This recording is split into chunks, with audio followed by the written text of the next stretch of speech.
मुल्क को 100 अरब डॉलर से ज्यादा नुकसान हुआ, तो क्या मैं अपने यूरोपियन यूनियन के एम्बेसडर से पूछता हूं कि आपने क्या हमारा शुक्रिया अदा किया?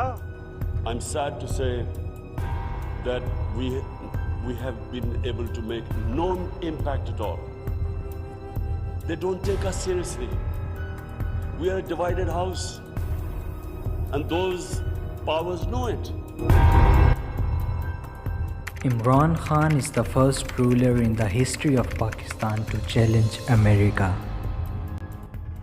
यूनियन के एम्बेसडर ने खत लिखा पाकिस्तान को कि आप रूस के खिलाफ उसके मुखालिफ स्टेटमेंट दें। मैं ये यूरोपियन यूनियन के एम्बेसडर से पूछता हूं कि क्या आपने हिंदुस्तान को भी ये खत लिखा था? America conspired against Imran Khan and overthrew his government. Absolutely not.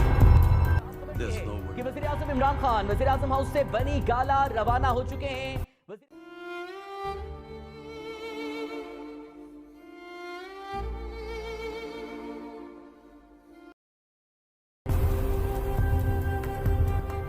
But it was the belief of his companions that Imran Khan will come again.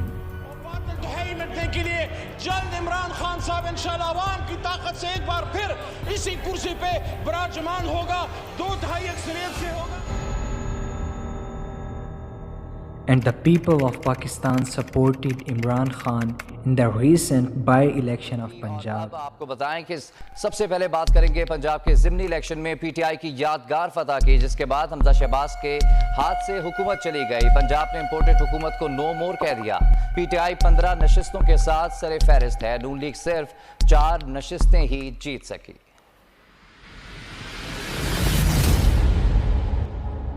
Now it is the time when Imran Khan is emerging as the leader not only of Pakistan but of the entire Muslim Ummah.